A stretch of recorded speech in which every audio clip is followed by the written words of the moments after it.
Selamat pagi adik-adik sekalian, apa kabar? Semuanya sehat ya?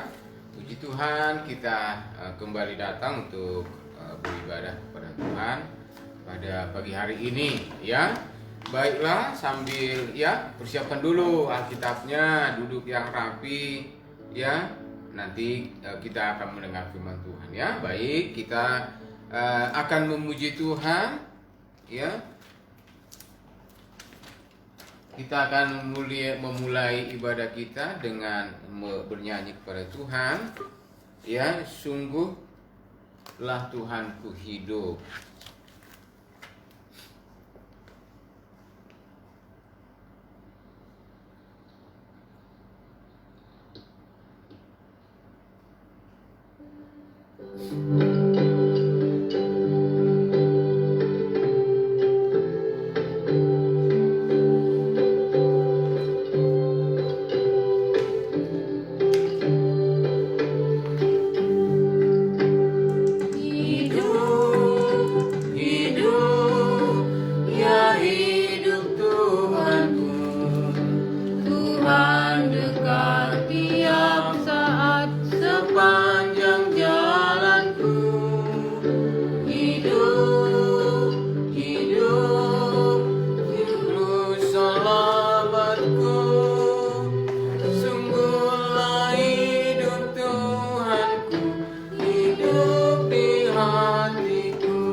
Lipat tangannya, kita berdoa. Bapa di surga, Bapa yang baik, terima kasih karena Tuhan memberkati, menyertai kami hari ini boleh kembali bersama-sama beribadah. Dan terima kasih Tuhan memberikan kesehatan kepada kami. Dan kami berdoa, memohon kepada Tuhan supaya Tuhan memberkati adik-adik semuanya yang mengikuti ibadah hari ini dari rumah. Tuhan memberkati orang tua mereka, memberkati segala keperluan dan kebutuhan mereka. Dan kami berdoa Tuhan berkati ibadah hari ini, berkati firman Tuhan, cerita firman Tuhan.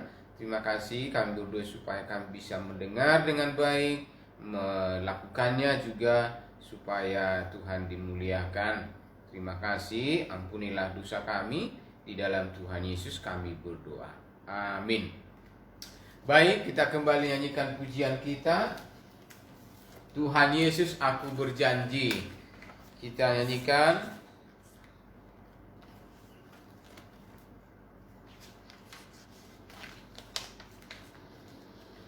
Baik, ya.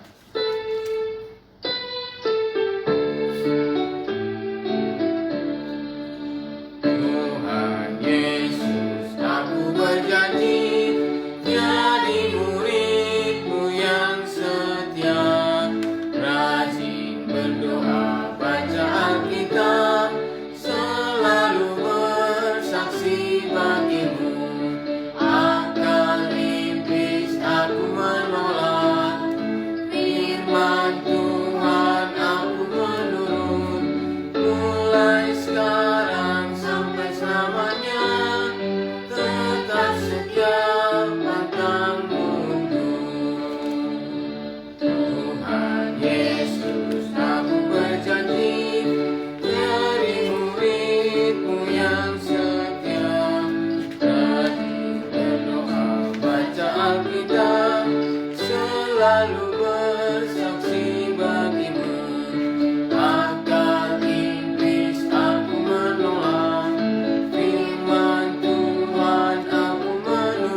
baik ya adik-adik semua. Terima kasih hari ini sudah mengikuti ibadah ya. Tapi juga terima kasih adik-adik bisa mengikuti ibadah online sudah 1 tahun. Tidak terasa, tetapi mari kita terus berdoa supaya Tuhan menolong kita bisa terus beribadah ya, walaupun belum bisa tatap muka, tetapi terus berdoa supaya nanti suatu saat kita datang bersama-sama berkumpul untuk beribadah kepada Tuhan. Dan tetap jaga kesehatan di rumah, belajar di rumah, berdoa di rumah, baca firman Tuhan juga di rumah. Dan kita kembali nyanyikan pujian kita ya. Setelah ini kita akan mendengar firman Tuhan. Pujilah Tuhan.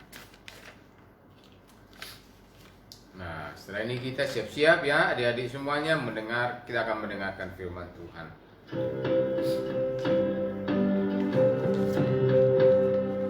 Pujilah Tuhan sebab besar cintanya. Pujilah Tuhan sebab besar kuasanya. Pujilah Tuhan Raja segala raja. Mari kita puji Dia.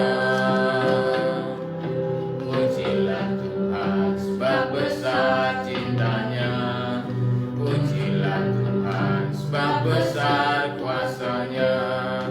Pujilah Tuhan Raja segala raja. Mari kita puji Dia.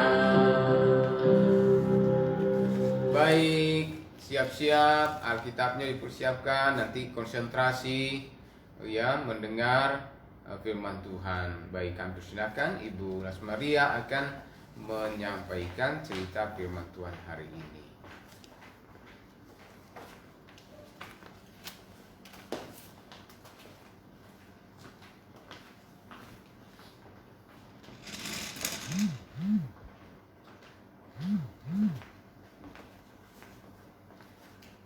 Halo, selamat pagi semuanya. Apa kabar? Saya berharap kalian semuanya dalam keadaan baik dan sehat. Kita akan mendengarkan cerita firman Tuhan hari ini. Mari kita persiapkan hati kita ya. Apakah kalian sudah siap dengan Alkitab, dengan duduk yang rapi juga supaya kita mendengarkan firman Tuhan. Sebelum mendengar firman Tuhan, mari kita berdoa. Pak, tangannya kita berdoa. Bapa di surga, kami bersyukur kepadamu karena Engkaulah Allah yang maha besar dan maha kasih. Kami bersyukur dalam kemurahan Tuhan kami boleh ada sebagaimana kami ada, dan kami bersyukur juga dalam kemurahan-Mu Tuhan yang menolong sehingga kami boleh akan mendengarkan firman Tuhan hari ini. Biarlah Tuhan yang berbicara kepada hati kami dan menolong kami mengerti kebenaran firman Tuhan. Roh Kudus yang bekerja di dalam setiap hati adik-adik dan saudara-saudari, teman-teman yang mendengarkan firman Tuhan, karena firman Tuhan adalah firman yang hidup. Kami memohon pimpinan-Mu di dalam nama Tuhan Yesus Kristus kami berdoa. Amin. Hari ini kita akan mendengarkan cerita firman Tuhan yang berjudul Kita Beribadah Kepada Allah Dengan Mendengar. Kita beribadah kepada Allah dengan mendengar. Mendengar apa ya? Mari kita dengarkan firman Tuhannya. Di sini Kak Lasma ada ayat hafalannya. Ayat hafalan kita masih kita ambil dari Matius 6 ayat 13, ayat 11 sampai ayat 9 mulai ya. Kita ayat hafalannya beberapa minggu masih tentang doa yang diajarkan oleh Tuhan Yesus kepada kita. Mari kita buka Alkitab kita dalam Matius 6 ayat 9 sampai 13 dan kita membacakannya bersama-sama. Ya, ini adalah doa yang diajarkan Tuhan Yesus. Kalau sudah dapat Matius 6 ayat 9 sampai 13, mari kita bacakan bersama-sama ya. 1, 2, 3. Matius 6 ayat 9 sampai 13. Karena itu berdoalah demikian. Bapa kami yang di surga, dikuduskanlah namamu. Datanglah kerajaan-Mu, jadilah kehendak-Mu di bumi seperti di surga. Berikanlah kami pada hari ini makanan kami yang secukupnya, dan ampunilah kami akan kesalahan kami, seperti kami juga mengampuni orang yang bersalah kepada kami. Dan janganlah membawa kami ke dalam pencobaan, tetapi lepaskanlah kami daripada yang jahat. Karena Engkaulah yang mempunyai kerajaan dan kuasa dan kemuliaan sampai selama-lamanya. Amin. Mengenai keterangan doa ini, kita sudah mempelajarinya dalam beberapa tema sekolah minggu kita beberapa minggu yang lalu. Kalau adik-adik atau teman-teman ingin mengetahuinya, bisa melihat di YouTube-nya saya, nanti saya tunjukkan linknya. Karena kita membahasnya beberapa bagian-bagian untuk beberapa minggu. Dan dalam minggu ini kita akan membahas yang ayat hafalan kita dari kita baca itu dari ayat 13-nya. Apakah bisa melihat ayat 13-nya? Kita baca ini. Dan janganlah membawa kami ke dalam pencobaan, tetapi lepaskanlah kami daripada yang jahat. Matius 6 ayat 33. Apakah kalian bisa kira-kira mengerti apa arti ayat hafalan kita ini? Tidak panjang ya. Kakak berharap, saya berharap kita menghafalkan ayat firman Tuhan untuk menjadi kekuatan dan menjadi senjata kita ketika kita mengalami pencobaan, kita mengalami suatu peristiwa. Artinya dalam firman Tuhan ini adalah Yesus ingin kita mengatakan tidak saat kepada diri kita sendiri dan kepada iblis, saat kita dicobai untuk berbuat salah, untuk melakukan yang salah. Allah akan menolong dan melepaskan kita ketika kita akan berbuat dosa, sehingga kita tidak berbuat dosa lagi, ya.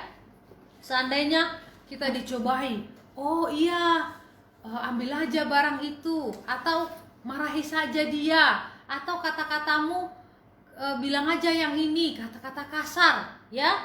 Kita sudah diingatkan itu tidak boleh oleh Roh Kudus. Tetapi apa yang harus kita lakukan? Ya, di situ kadang-kadang kita mulai berpikir lebih enak untuk kita melakukan keinginan kita sendiri. Nah, yang harus kita lakukan adalah supaya kita menang. Yang pertama, memohon pertolongan Tuhan agar kita tidak melakukan hal yang salah, ya. Memohon pertolongan Tuhan agar kita tidak melakukan yang salah. Yang kedua, kita menjauhkan diri dari tempat atau situasi itu. Ya, misalnya ketika kita mau marah, mari kita mencari lagi hal yang lain. Bukan karena kita maksudnya lari dari kenyataan, bukan, tetapi kita sudah tahu nanti kalau diteruskan akan menjadi masalah. Kita bisa berbicara lagi nanti, atau kita bisa melanjutkan lagi hal itu nanti ketika kita sudah mengerti bagaimana kita berbicara yang benar, ya. Karena iblis suka memakai kesempatan itu. Nah, kalau memang kita bisa bicara dan tidak harus bertengkar, kita mencari itu, ya. Bukan berarti jadinya aku nggak mau membicarakannya atau nggak mau melakukannya daripada kami bertengkar. Bukan begitu. Tetap kita melakukan hal yang benar, tetapi kita memohon hikmat dari Tuhan supaya kita tidak melakukan hal yang berdosa. Mengapa kita kadang-kadang sulit untuk mentaati firman Allah? Karena keinginan daging kita ini adalah orang-orang berdosa. Kita suka melakukan apa yang menurut kita benar, apa yang menurut kita sukai, ya, entah itu sesuai firman Tuhan atau tidak. Pokoknya itu namanya kehendak bebas, ya, free will namanya, ya. Nah, itu Tuhan berikan kepada kita memang, tetapi kita harus tahu itu akan benar kalau kita melakukan sesuai dengan firman Tuhan. Juga karena ada iblis, ya. Iblis mencobai kita. Dia pikir kalau kamu mentaati firman Tuhan, kamu nggak akan bahagia, kamu akan rugi. Orang lain juga tidak mentaati firman Tuhan, mereka bahagia kok. Ya, apalagi kamu, kok kamu mau rugi? Itu itu dikatakan iblis kepada kita. Padahal itu tidak benar, ya. Ketika kita katanya percayalah, patuh pada Allah agar hidup bahagia, percaya patuhlah, ya. Dengan mendengar firman Allah, Tuhan pasti memberikan kita kebahagiaan, walaupun tidak sama dengan kebahagiaan yang mungkin dipikirkan oleh manusia, tapi kebahagiaan yang sesuai dengan kehendak Allah ya. Nah, kadang-kadang kita sangat sulit sekali melakukan apa yang sesuai dengan kehendak Allah. Apa yang harus kita lakukan lagi?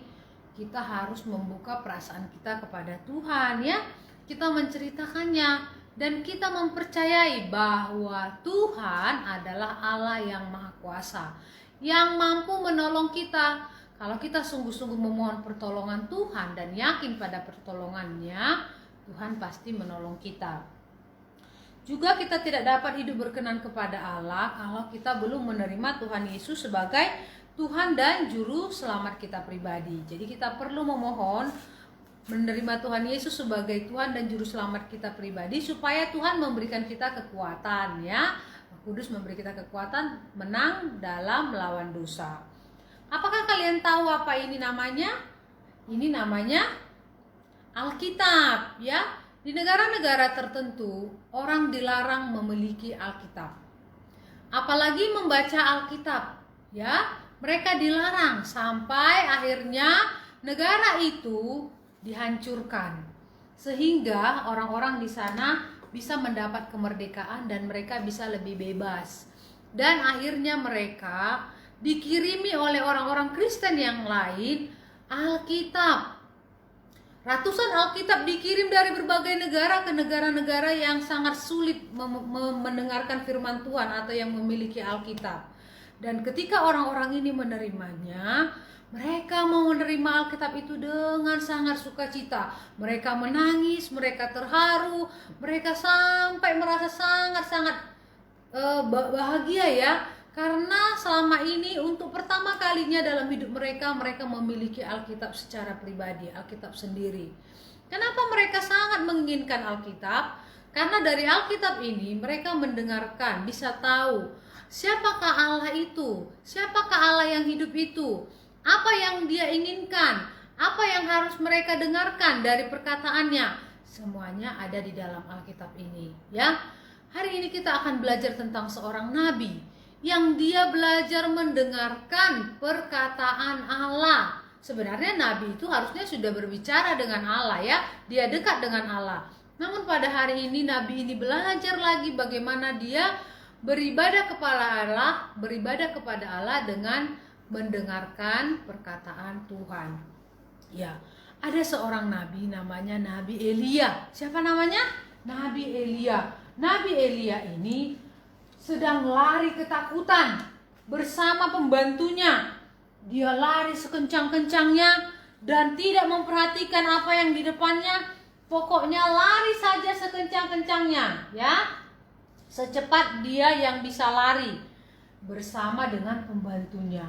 Wah, kalau dalam keadaan seperti ini lari, apa yang terjadi? Wah, ternyata dia dalam bahaya. Nyawanya sedang menjadi incaran para prajurit. Wah, kenapa Nabi Allah dikejar-kejar oleh prajurit? Ternyata Nabi Elia ini adalah nabi yang sungguh-sungguh takut akan Tuhan. Dan ada seorang ratu namanya Ratu Izebel. Dia tidak menyembah Tuhan, tapi dia menyembah patung-patung, dia menyembah kepada Baal. Dan Elia disuruh oleh Tuhan untuk membunuh para imam-imam Baal itu. Dan ketika itu didengar oleh Izebel bahwa Nabi Elia sudah membunuh para imam-imam Baal ini, dia menjadi sangat marah. Ratu yang jahat itu menggunakan kekuasaannya. Dia mengatakan kepada prajuritnya, besok pada hari seperti ini, Elia juga harus sama nasibnya seperti para nabi-nabi yang dibunuhnya itu. Karena itu dia memerintahkan prajurit-prajurit yang banyak untuk menangkap Elia dan membunuhnya. Ketika Elia sudah mendengarkan itu, dia merasa nyawanya dalam bahaya. Dia segera melarikan diri, dia segera lari dengan secepat mungkin bersama dengan pembantunya. Setelah lama berlari, sampailah mereka di kota Berseba. Dan pembantunya ini sudah sangat capek, kakinya sakit, ya badannya sudah sangat letih. Dia mengatakan, "Pak, aku tidak bisa lagi melanjutkan ini. Aku sudah sangat capek. Kita harus berhenti." Wah, tetapi Elia berpikir kalau mereka berhenti, nanti mereka akan disusul oleh para prajurit.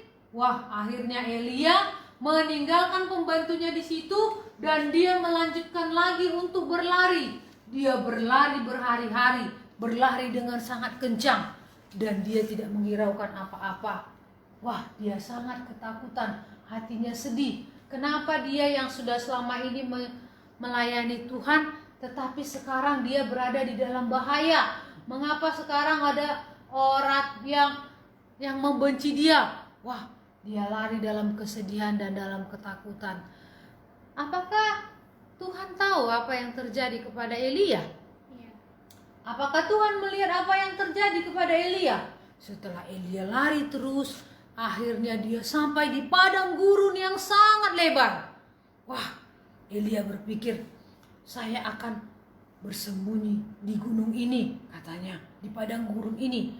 Ketika dia jalan terus, Elia melihat sebuah pohon, ya. Dia sudah sangat capek sekali berlari sekuat tenaganya, berlari setengah mati, berlari sekencang-kencangnya, tidak memikirkan berhenti supaya dia tidak bisa disusul oleh para prajurit itu. Ketika dia sudah sampai di sebuah tempat di padang gurun itu adalah pohon arar di depannya. Elia berdiri di situ, hatinya sedih, ya, hatinya sedih dan dia memikir-mikirkan keadaannya. Ya, karena Elia sangat capek, akhirnya dia duduk di situ. Dia bersedih, ya. Dan karena dia sudah sangat capek, akhirnya Elia pun mengambil batu dan dia tertidur. Ya. Tuhan melihat keadaan Elia dari surga. Tuhan menyuruh malaikatnya untuk menolong Elia karena Elia sendirian. Dia merasa sangat sedih, tidak punya orang yang bisa diajak untuk berbagi, menceritakan keadaannya. Tuhan menyuruh malaikatnya. Nah, ketika malaikat itu datang membawa makanan dan membawa air. Malaikat itu membangunkan Elia. Elia, bangun. Wah, Elia pun bangun, ya. Dia melihat bahwa ada makanan dan ada juga minuman di sebelahnya. Akhirnya Elia makan dan minum, ya. Tetapi Elia masih sangat capek sekali, ya. Ketika dia sudah makan dan minum, dia pun tidur lagi. Elia berpikir, ya Tuhan, ambillah nyawaku. Aku sudah tidak berharga lagi untuk hidup. Aku sudah tidak mampu berbuat apa-apa. Jadi pikir Elia, siapa tahu biarlah kalau mau mati tidak apa-apa. Wah, Elia merasa putus asa dan dia merasa sangat sedih. Wah, untuk kedua kalinya Tuhan mengirimkan siapa? Malaikat, ya. Dan Tuhan tahu juga Elia perlu makan. Kedua kalinya malaikat datang lagi dan membawa makanan kepada dia. Dan dibangunkan lagi. Elia, ayo bangun. Elia, kamu harus bangun, katanya. Lalu Elia bangun. Dan sama seperti tadi, dia melihat ada makanan dan minuman. Lalu Elia bangun. Dia makan roti dan minum. Kata malaikat, perjalananmu akan sangat jauh, katanya. Wah, Tuhan tahu ya, setelah yang kedua kali ini makan ini, Elia akan berjalan dalam waktu yang lama, sekitar 40 hari ya. Dia berjalan 40 hari tanpa makan. Dia pun mulai lagi berjalan, mulai lagi berlari, mulai lagi berhari-hari melarikan diri. Sampai akhirnya Elia sampai di suatu tempat di sebuah gunung yang tinggi. Namanya adalah Gunung Horeb. Apa namanya? Gunung Horeb. Ya, gunungnya sangat tinggi sekali ya. Dia pun pergi ke gunung itu ya. Dia mau bersembunyi di gunung apa tadi? Horeb. Akhirnya ketika sudah sampai ke sana, Elia melihat di Gunung Horeb itu ada goa. Apa namanya? Ada goa ya. Goa itu seperti tempat yang Ya, lalu Elia masuk ke tempat yang ke dalam gua itu, dan di dalam gua itu adalah sangat gelap. Ya, Elia berada di situ di dalam gua dan itu sangat gelap. Lalu dia di situ mulai berdiam diri. Dia merasa sama, masih sedih, kesepian, putus asa, dan dia merasa sudah sangat capek sekali. Lalu Tuhan datang kepada Elia, dan dia bertanya, "Hai Elia, apakah kerjamu di sini?" Wah, seharusnya kerja Elia apa ya? Dia seorang nabi. Apakah kalian tahu apa pekerjaan nabi? Ya, pekerjaan nabi adalah memberitakan firman Tuhan, mengajar firman Tuhan, membantu orang-orang untuk mengerti firman Tuhan. Tetapi sekarang Elia berada di gunung. Apakah ada orang yang mau mendengarkan firman Tuhan di gunung ini? Wah, lalu Elia membela diri kepada Tuhan. Ketika Tuhan tanya kepada Elia, "Hai Elia, apakah kerjamu di sini?" Elia membela diri. "Tuhan, ada banyak orang yang sudah berbuat jahat. Orang-orang yang hidup tidak mengikuti firman Tuhan. Mereka menyembah Baal. Hanya tinggal aku sendirilah yang hidup. Mereka semuanya ingin membunuh orang-orang yang mentaati firman Tuhan, termasuk aku ini. Mereka ingin membunuh saya, maka aku melarikan diri." Lalu Tuhan mengatakan kepada Elia, "Elia, keluarlah dari sini dan naiklah ke atas gunung." Lalu Elia keluar dari gua itu. Dia mentaati perkataan Tuhan. Lalu dia pergi dan dia naik ke atas gunung, ya. Ke atas gunung yang tinggi. Gunung apa tadi namanya? Gunung Horeb. Apa namanya? Gunung Horeb, ya. Dia naik ke atas. Ketika Elia naik ke atas, Tuhan menunjukkan sesuatu kepadanya. Ya, tiba-tiba datanglah angin yang sangat kencang sekali. Dan karena kencangnya angin itu, batu-batu yang besar berjatuhan dari atas gunung. Wah, batunya sangat besar. Lalu Elia melihat bahwa walaupun ada angin yang besar dan batu berjatuhan, tidak ada Tuhan di situ. Tuhan tidak sedang berbicara kepada dia. Nah, kemudian tiba-tiba bergoyanglah bumi. Wah, bergoyanglah bumi, semuanya bergoyang. Apa yang terjadi? Terjadilah gempa bumi yang besar. Wah, sama juga bumi bergoyang, retak-retak. Wah, semuanya bergoyang dan sama juga batu-batu berjatuhan. Tetapi di dalam gempa bumi itu juga Tuhan tidak berbicara.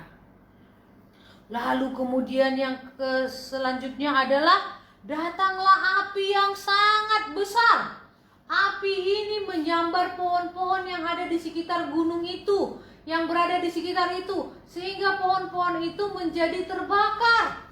Wah, Elia menjadi ingat dulu di Gunung Karmel, dia juga meminta api dari Tuhan supaya membunuh orang-orang yang datang mau mencelakai dia. Dan Tuhan memberikan api itu. Nah, tapi untuk kali ini Elia merasa Tuhan juga tidak berbicara kepada dia melalui api itu. Setelah ada angin yang kencang, gempa bumi yang besar, api yang datang, dan api itu sudah padam, Elia tidak merasa Tuhan berbicara kepadanya melalui hal itu. Apakah Elia merasa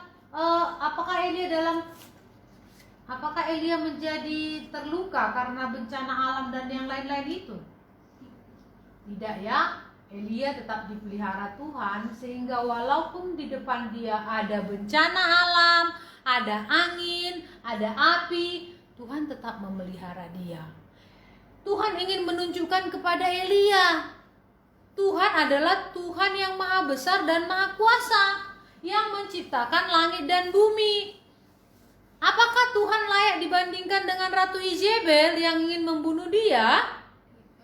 Allah bisa mendatangkan bencana alam, Allah bisa mendatangkan gempa bumi, api dan lain-lain. Sedangkan manusia tidak bisa. Ya, dan Tuhan tetap memelihara Elia. Lalu tiba-tiba datanglah angin yang sepoi-sepoi, angin yang sangat halus, angin yang lembut.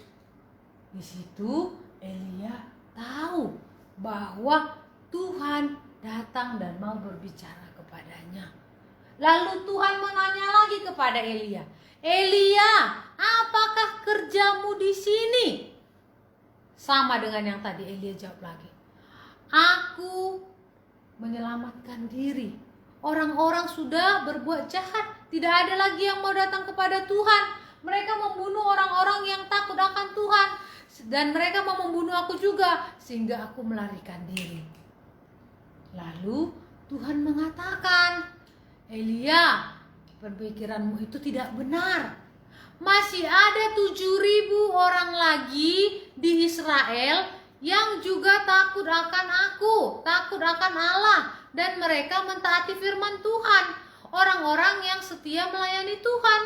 Aku sudah tahu, dan mereka ada di Israel sekarang.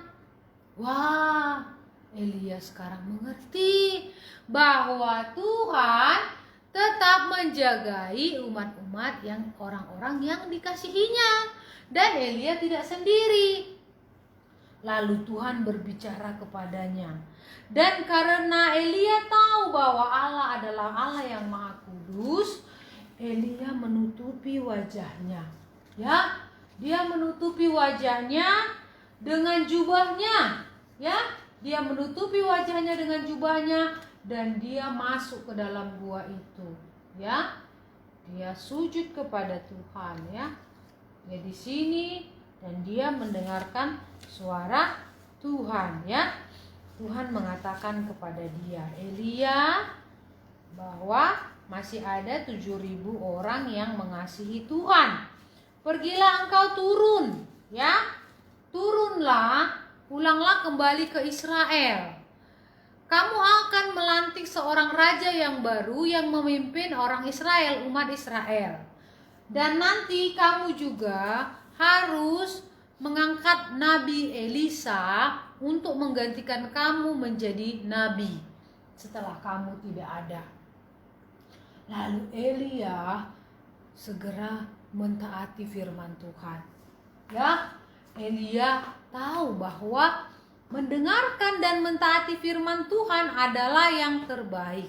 Dan sekarang dia yakin bahwa Tuhan menolong dan memberkati dia. Adik-adik dan teman-teman semuanya, bagaimana seandainya Elia ini percaya memang pada perkataan Tuhan, tetapi dia tidak mau pergi ke Israel karena dia tahu masih ada di situ Izebel. Elia memang tahu bahwa Tuhan sudah berbicara kepadanya, tapi dia tidak pulang ke Israel, tapi dia pulang ke kota yang lain. Apakah menurut kalian itu sama dengan mentaati firman Allah? Apakah itu menurut kalian sama dengan mendengarkan firman Allah dan melakukannya? Tidak, ya. Jadi ketika kita mentaati firman Allah, kita bisa tahu kita melakukannya.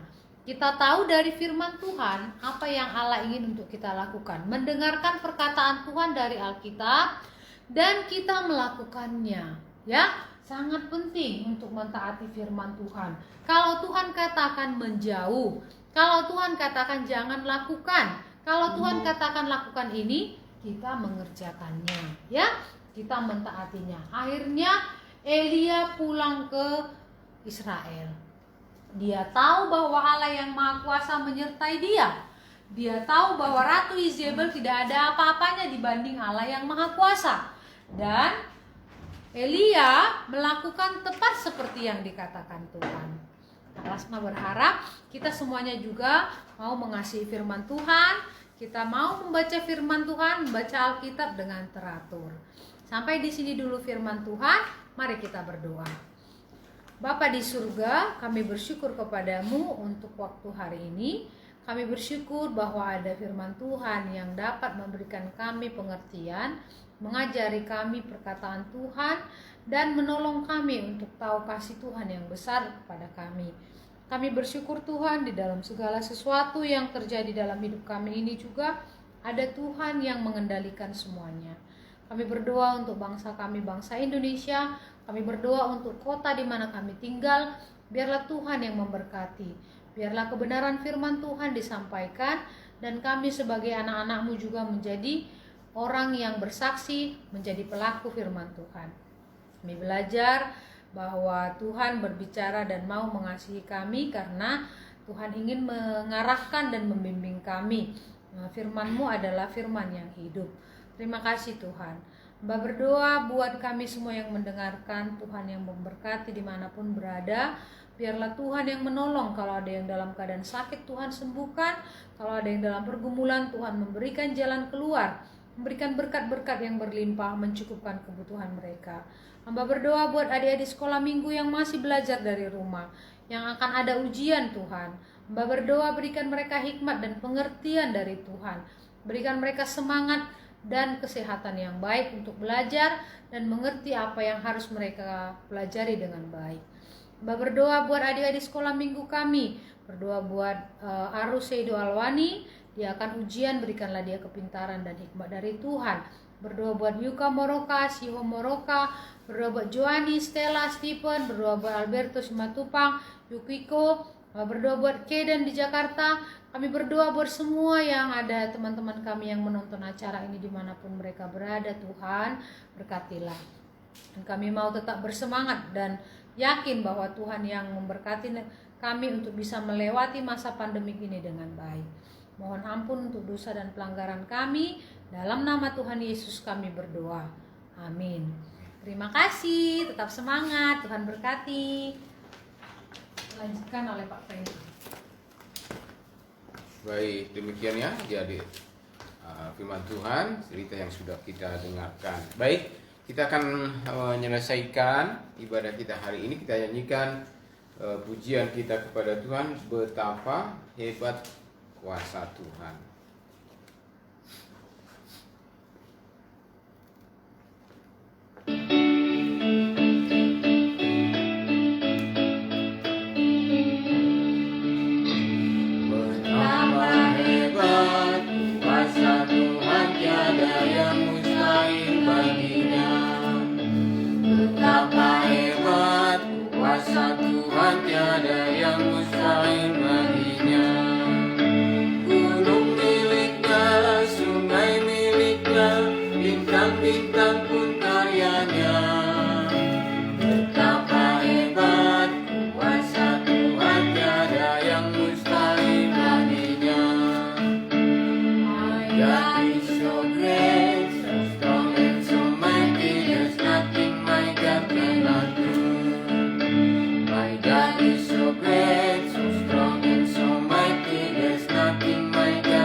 Baik, kita berdoa. Bapa di surga, Bapa yang baik, terima kasih. Kami bersyukur karena hari ini Tuhan berikan waktu untuk beribadah. Kami sudah mengikuti ibadah sekolah minggu. Terima kasih untuk firman Tuhan.